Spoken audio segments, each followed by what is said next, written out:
Hey, quick welcome! This is an original story from TalesSphere about a family crossing a line and realizing it doesn't end the way they expected. Let's begin! My parents kept calling my 12-year-old the dumb one, while her cousin got celebrated. At their anniversary, they announced that the cousin would inherit everything, the house and the $280,000 family trust fund. I didn't cry. I got up, smiled, and said that my daughter was... My parents went pale. If you've never watched a kid realize she isn't wanted, I don't recommend it. My parents' anniversary was supposed to be a soft night. Cake, speeches, family photos, a few awkward hugs, the usual. My daughter Eliana treated it like a mission.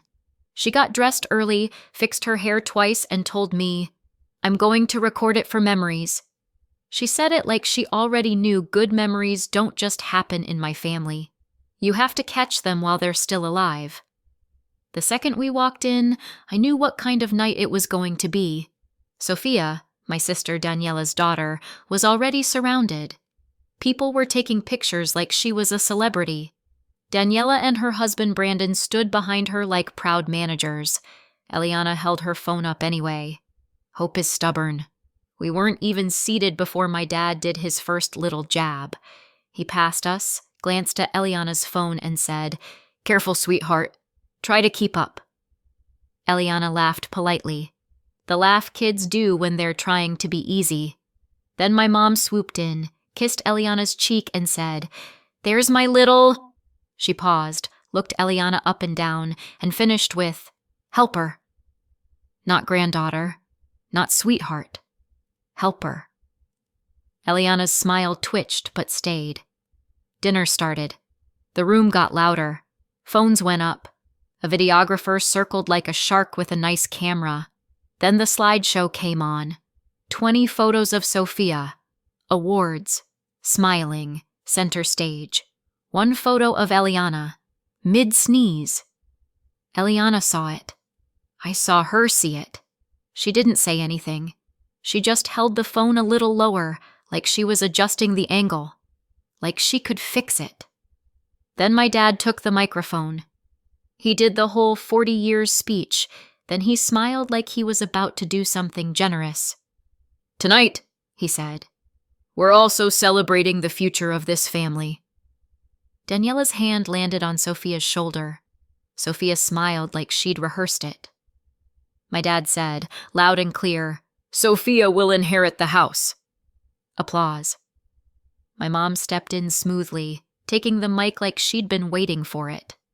Her smile was bright and camera ready. "And the family trust, $280,000, she said, nodding toward Sophia. "That goes to Sophia too. All of it. Eliana is not included." More applause.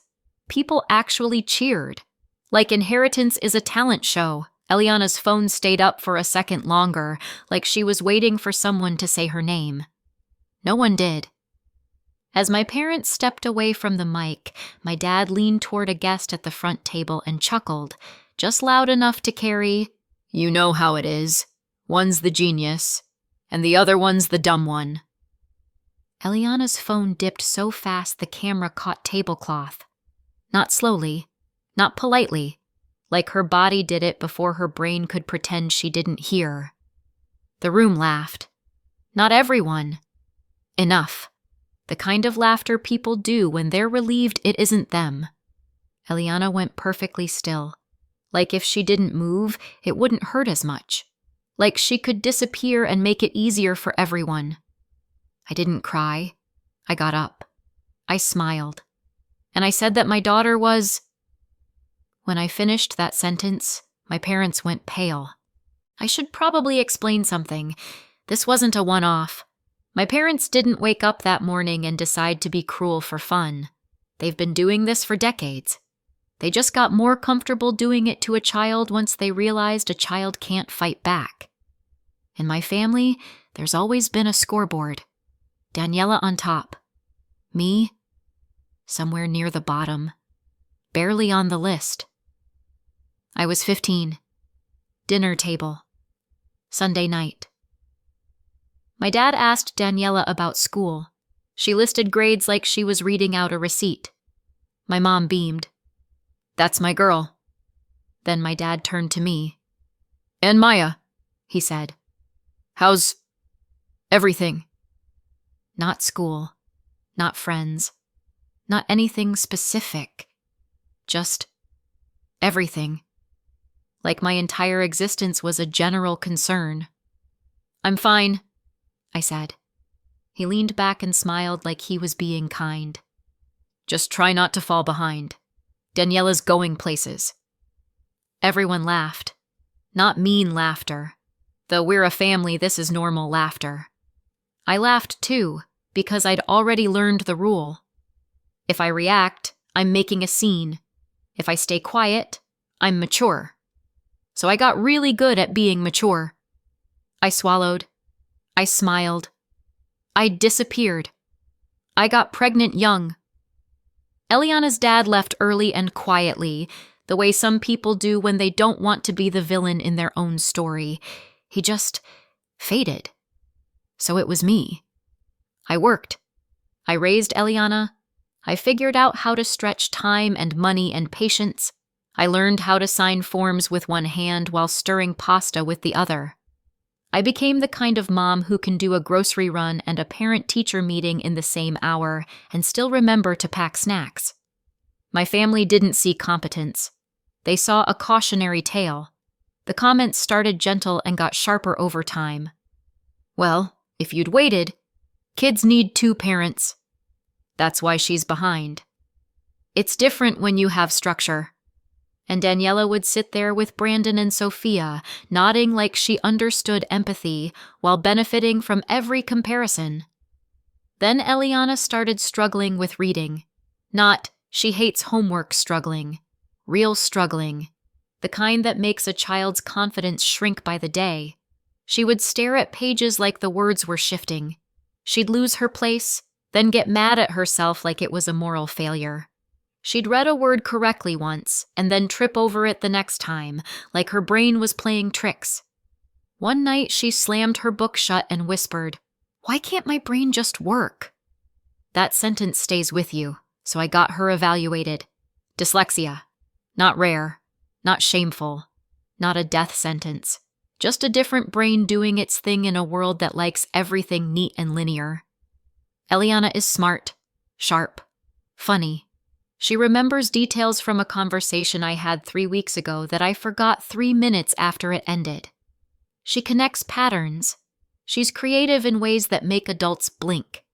She just doesn't process letters the way my parents think smart looks. My parents didn't respond with curiosity. They responded with judgment dressed up as concern. "Oh," my mom would say, "that's hard." Last year at a holiday gathering, Eliana tried to read a card out loud, slowly, carefully, because she was trying. Someone laughed, loudly. "Honey, take your time.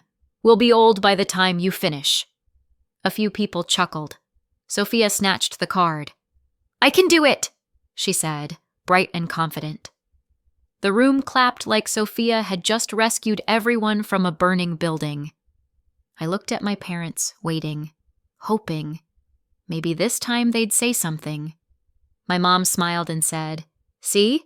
That's what confidence looks like." Eliana didn't cry until we got in the car. Halfway home, she asked, quietly, "Mom, am I stupid?" I pulled over so fast I almost made the seatbelt lock. I turned to her and said, "No, you're not stupid. You're different. Different isn't bad." That's when something changed in me. It's one thing to tolerate cruelty aimed at me. I've had practice swallowing it. It's another thing to watch it land on my child and call it love. Grandma Elena saw it. She always saw more than anyone wanted her to. She was my mom's mother, but she didn't move like my mom. She didn't perform kindness. She was kind. There's a difference. In the last months before she died, I visited her more often. Eliana liked my grandma because Grandma didn't talk to her like she was fragile. Grandma talked to her like she was a person. One afternoon, Eliana was trying to read one of Grandma's recipe cards. She stumbled on a word and her face tightened, bracing for disappointment. Grandma covered the card with her hand and said, "Pause." Eliana looked up. "Do you know what smart people do?" Grandma asked. Eliana shrugged. "They ask for what they need," Grandma said. "And they don't apologize for it." Then she read the card with her, slowly, calmly. No sighs, no jokes, no comparisons. When Eliana left the room, Grandma looked at me and said, "They're doing it again." I didn't ask what she meant. I knew. "They did it to you," she said, "and now they're doing it to her." I tried to laugh it off, because that's what I do when I don't want to cry. Grandma didn't laugh. She leaned forward. "Promise me something." "What?" "If they ever humiliate that girl publicly, if they try to cut her out like she doesn't matter, you don't sit there and take it." I blinked. "Grandma, promise me." I promised. A week later, I visited Grandma again. She looked tired, but her eyes were sharp. She gestured to a stack of documents on her side table. "I won't pretend I knew what they were. My family's idea of bonding is not explaining paperwork." But Grandma tapped the stack and said quietly, "I'm putting protections in place." "For what?" I asked. "For your daughter," she said. "And for you." Then she added, almost like an afterthought, "Because your mother likes to pretend she doesn't know what's happening, and your father likes to pretend cruelty is honesty." I swallowed. "They'll be furious." Grandma's mouth twitched. "Let them." 8 months ago, Grandma died. My family grieved loudly, posted tributes, talked about how close we all were, which is always fascinating to hear from people who forget my child's birthday but remember Sophia's award schedule. A few weeks after the funeral, there was a knock at my door. It was evening. Eliana was in the living room watching cartoons. I opened the door and saw a man in a coat holding a leather folder. "Ms. Maya Friedman," he started. "Yes?" "I'm Mr. Caldwell," he said. "I represented your grandmother." My stomach dropped. My first thought was debt, or a mistake, or some adult mess that would land in my lap because that's how life works. Mr. Caldwell's eyes flicked past me toward the living room, where Eliana laughed at something on screen. He lowered his voice. "May I come in for a moment?" I let him in. He didn't sit right away. He stood at my kitchen counter like he didn't want to take up space in my life, like he understood that walking into someone's home with paperwork is invasive even when it's necessary. He opened the folder and slid a sealed packet toward me. "Your grandmother left this for you," he said. "And she was specific about why." I stared at the packet. It looked official. The kind of thing people assume only rich families have. Spoiler, rich families don't have fewer feelings. They just have better stationery. "What is it?" I asked. "It's a recent amendment," he said. "Signed shortly before your grandmother passed." My throat went dry. "Why would she—" "Because she was aware of what was happening," he said simply. I didn't ask what he meant. We both knew. Mr. Caldwell tapped the packet gently. "Your grandmother's trust owns the deed to the house and holds the funds. Your parents benefit from it. They don't control it the way they like to act like they do." That sentence settled something in me, a piece of the puzzle that had always felt off. My parents always spoke about the house like it was a crown, like they could hand it to Sophia at a microphone. Mr. Caldwell continued, "This amendment only matters if they ever try to cut your daughter out in a way that can't be denied. Something documented, an email, a written statement, a recorded announcement." I stared at him. Why that kind of trigger? He didn't smile, but something in his eyes softened. Because your parents are careful. They say things just softly enough to rewrite them later. Your grandmother didn't want this turning into a he said, she said. He pushed the packet toward me. You're not meant to threaten them with this. You don't wave it around. You keep it safe. I swallowed. And if they do it? Mr. Caldwell's voice dropped slightly. Then the trust does what your grandmother designed it to do. He didn't explain every detail. He didn't need to. He gave me the instruction and the tool. Then he left. I stood in my kitchen holding the packet like it was both a shield and a grenade. I didn't want to use it. I didn't want to be the kind of person who brings paperwork to a family event. But when the anniversary invitation arrived with celebrating our legacy in glittering script, my stomach did that slow sink. So I put the folder in my bag, just in case. And then we walked into that room full of cameras, and my parents did it out loud. When I stood up at that dinner, I didn't feel brave. I felt steady, like my body had decided we weren't doing fear tonight. My parents were mid-applause. Mid-performance. Daniela was smiling like a statue. Sophia looked thrilled and slightly overwhelmed in the way kids do when adults turn them into trophies. Eliana stared at the tablecloth like it had suddenly become the safest place to put her eyes. I made myself speak before I could overthink it. I got up. My brain narrated uselessly, because apparently my brain likes drama too. I smiled, because the smile matters. A smile is disarming. A smile is also a warning wrapped in politeness. And I said, loud enough for the microphones and the phones and the videographer, my daughter was named a beneficiary.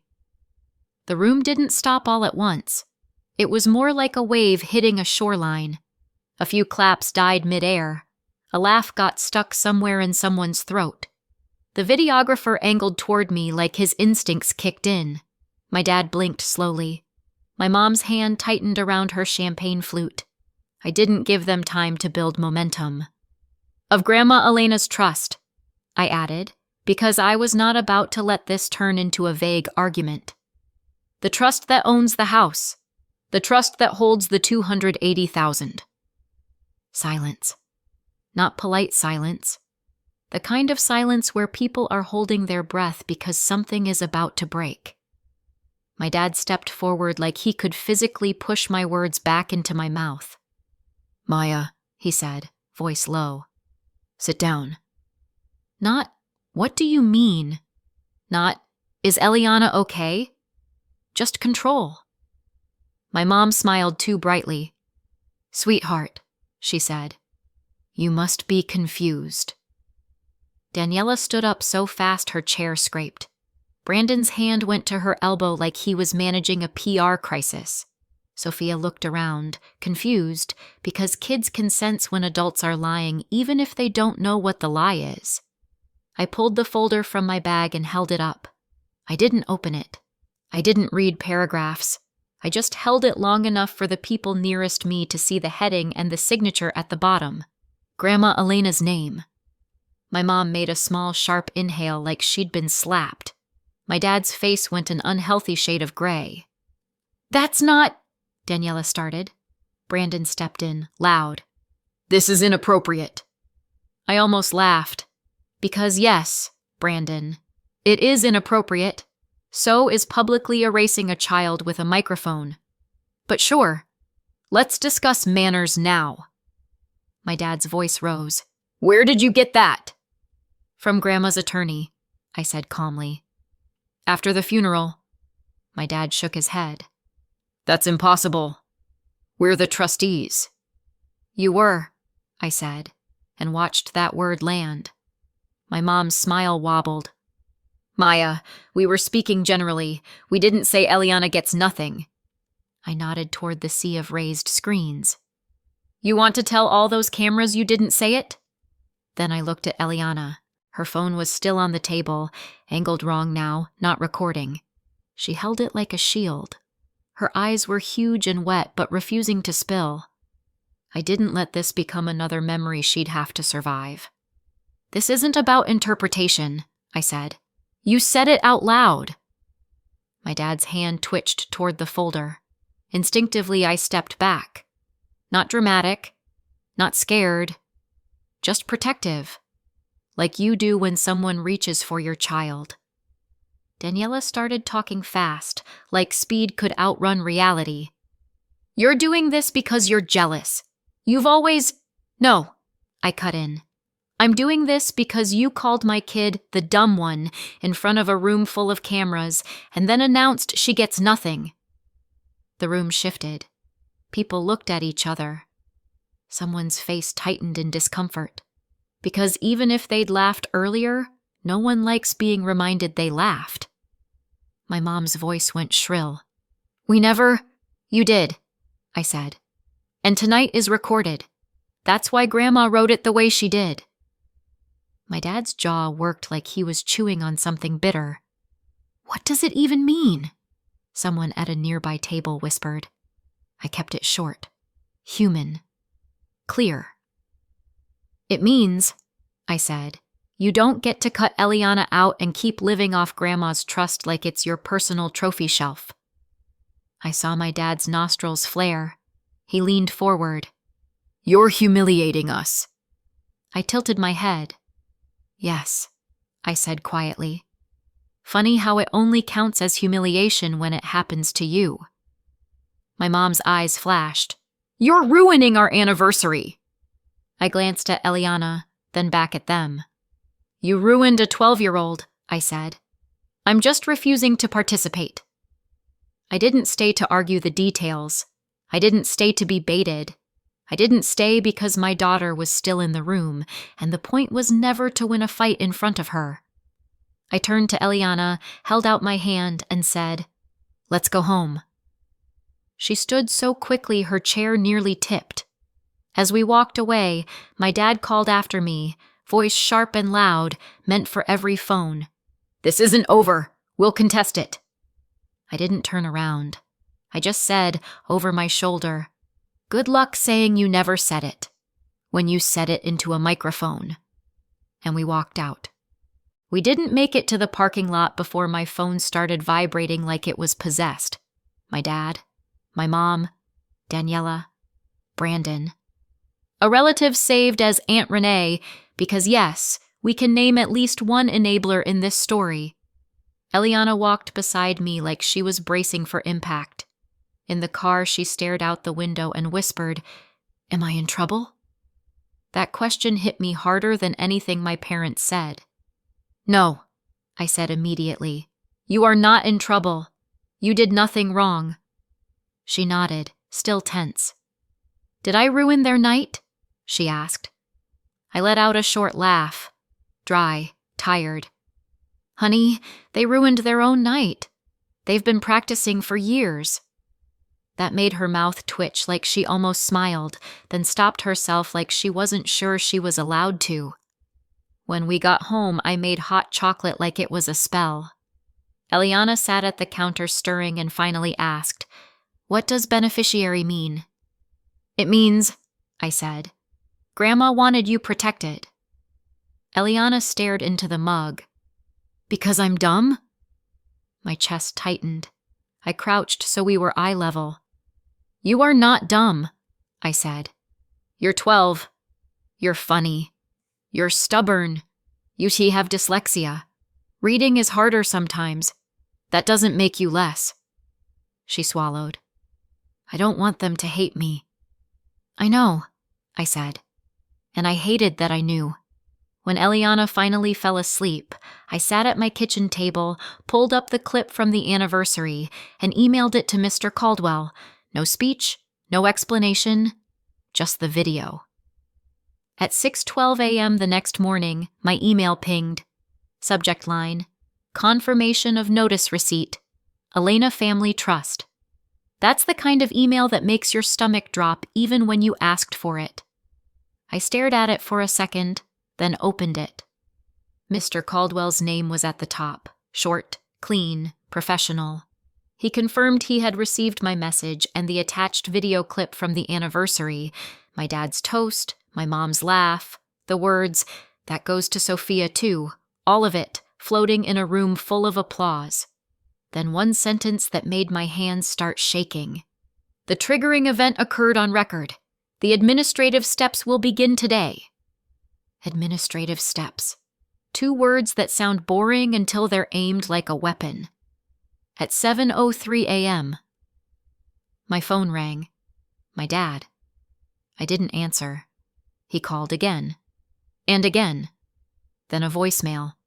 His voice was calm at first, which is always when he's the most dangerous. "Maya," he said, "I need you to stop whatever you think you're doing. This is a misunderstanding." Then his calm snapped. "If you don't fix this, you will regret it." I saved the voicemail. Not because I'm petty, because I'm a single mom and single moms don't survive without receipts.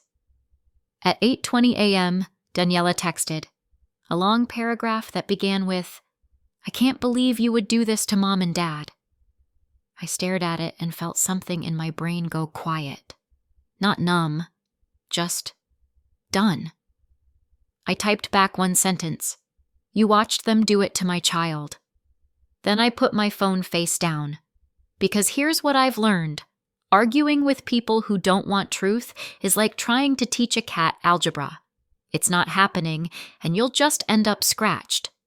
They didn't wait long to escalate. That afternoon, Eliana's school called. "Hi," the receptionist said, cheerful, unaware she was delivering a grenade.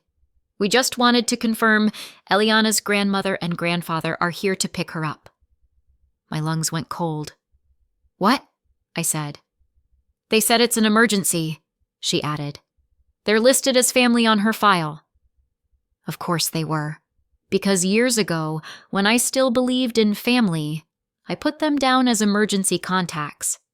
I hadn't updated it yet because my life is a rotating list of things I haven't updated yet, including my stress levels. I gripped the phone so hard my fingers hurt. "Do not release her," I said, voice sharp enough to slice. "I'm on my way." I left work early, drove like my heartbeat was steering. When I got to the school office, my mom was standing there with that bright smile she uses when she wants strangers to think she's kind. My dad stood beside her, rigid, already irritated that the world wasn't bending. Eliana wasn't there yet. Thankfully. My mom turned when she saw me and said too sweetly, "Maya, we just wanted to talk to her." My dad cut in. "We're her grandparents." I walked right up to the counter and looked at the receptionist. "Remove them," I said. "From her file. Right now." My mom's smile faltered. "Maya, don't do this." My dad's voice dropped. "You're making this worse." I looked at him. "No," I said. "You did that. You just tried to corner my child at school." My mom's eyes flashed. "We're family." I laughed once, small, sharp. "You don't get to use that word after last night." My dad leaned closer. "We can handle this privately." "You had your chance," I said. "You chose a microphone." The receptionist looked like she wanted to disappear behind the printer. My mom's voice trembled. "We weren't going to hurt her." I stared at her. "You already did." Then I turned to my dad. "Leave." He puffed up. "Excuse me?" I said leave. I repeated, calm. "Or I'll ask the school to call security." My dad's face reddened with the shock of being denied control in public. He opened his mouth. Then he looked around at the parents walking through the office, the receptionist watching, the world witnessing. He swallowed his rage. "Fine," he snapped. "We'll handle this another way." And they walked out. When Eliana came down a minute later, she saw my face and froze. "What happened?" she whispered. I knelt in front of her and smoothed her hair back. My hands were shaking. I kept my voice steady.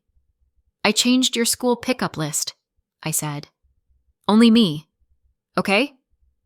Eliana nodded, eyes wide. Were they? "They wanted to talk," I said. "They don't get to surprise you anymore." She swallowed. Then she said very quietly, "I'm sorry."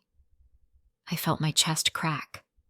"No," I said immediately. "No, you do not apologize for adults making choices." She leaned into me like she'd been holding herself up by stubbornness and finally ran out. I held her in the school office like I didn't care who saw. Let them record that, I thought. 2 weeks later, a thick envelope arrived by certified mail.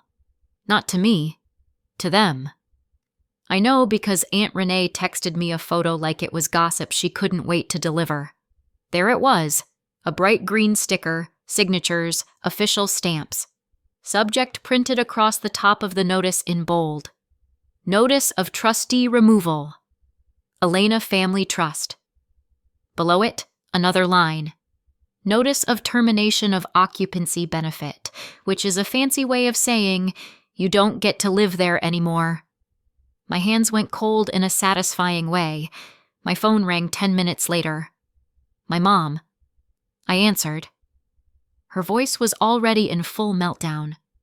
"Maya, this is insane. This can't be happening." In the background, I heard my dad yelling. Actual yelling.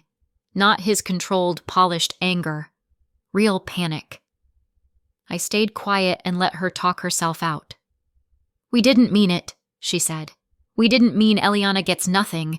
We were celebrating—" "You were performing," I said calmly. "Maya, please," she begged. "Call Mr. Caldwell. Tell him to stop this." I exhaled slowly. "I can't," I said. "And even if I could, I wouldn't." Her breath hitched. "You're punishing us." "No," I said. "I'm protecting her." My dad's voice cut in from the background, loud enough that the phone picked it up. "She planned this. She's always been bitter." My mom whispered, "Stop," to him, like she was trying to manage a fire with a paper towel. Then she came back, voice trembling. "We're going to contest it." I kept my voice flat. "You can try." "We'll tell them you manipulated her," my mom snapped, desperation sharpening. "We'll tell them Grandma wasn't well." I felt my pulse rise, but my voice stayed steady. "Then you should probably stop talking," I said, "because you're still on speaker and I'm still recording." Silence. Then my dad screamed something in the background that sounded like a chair scraping. My mom's voice dropped to a whisper. "You're recording me?" "I'm a single mom," I said. "I record everything." I hung up. The official email hit my inbox 3 days later. Subject line: Establishment of subtrusts. Beneficiary allocation confirmed. I opened it with my heart in my throat. It was short, clean, no drama, just facts. 2 subtrusts were being established. One for Eliana, one for Sophia. 50% each. The $280,000 would be divided, $140,000 into each protected account. The house, because you can't split a house like a cupcake, would be listed for sale, and the proceeds would be placed into the 2 subtrusts, 50-50 once sold. A timeline at the bottom: occupancy benefit terminated, vacate by 30 days from notice date. 30 days. My parents had built their identity around that house. It wasn't just a home. It was their stage. And now the stage lights were shutting off. I sat at my kitchen table and stared at the email until my eyes burned. Then Eliana came in and asked, "Mom, are we okay?" I looked at my daughter, this kid who had been called the dumb one by adults who should have protected her, and something in me softened. "We're okay," I said. "We're safe." She nodded slowly. "Does that mean they'll stop?" I swallowed. "I can't control what they do," I said honestly, "but I can control what they get access to." Eliana's eyes flicked up. "Access?" I smiled a little. "Yeah," I said. "Access." That night I emailed the school again, updated every contact, updated every permission list, updated everything I should have updated earlier. Then I sent one text to my mom and dad. One sentence. "You don't contact Eliana without me. Ever."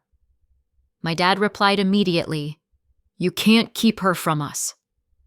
I stared at the screen and typed back, "Watch me." I later learned the video didn't just circulate. It detonated. Not because I posted it. I didn't. I had a kid to tuck in and a school pickup list to rewrite. But family group chats don't need my help. They're basically wildfire with thumbs. Aunt Renee, yes, the same one who laughed, forwarded the clip like it was a breaking news alert. Someone else added captions. Someone else zoomed in on my mom's face when she said, Eliana is not included." Within 24 hours, half the family had seen it, and the other half was pretending they hadn't, while still forming very loud opinions about it. My parents tried the usual cleanup routine. It was taken out of context. It was a joke. We never said that. They even tried, "Mom was just emotional," like that made the words disappear. It didn't work, because this time, their words weren't floating in the air. They were sitting in everyone's camera roll. The house sold 3 months later. It went for $1.2 million. Not a penny of it went to my parents. Not a, "we'll set aside a little for you." Not a temporary stipend. Nothing. The sale proceeds went straight into the 2 sub-trusts, exactly like the notice said, 50-50. So after closing costs and fees, the trust deposited the split into the protected accounts, Eliana's share and Sophia's share, and my parents were officially, permanently, completely cut off. They lost the house. They lost trustee control. They lost the lifestyle cushion. They lost the ability to dangle inheritance like a leash. And the best part? They lost it because they couldn't resist humiliating a child into a microphone. My dad called me the day the sale finalized. His voice was calm in that scary way, like he was trying to pretend he still had leverage. "We need help," he said. Not, "I'm sorry." Not, "I was wrong." Just, "We need."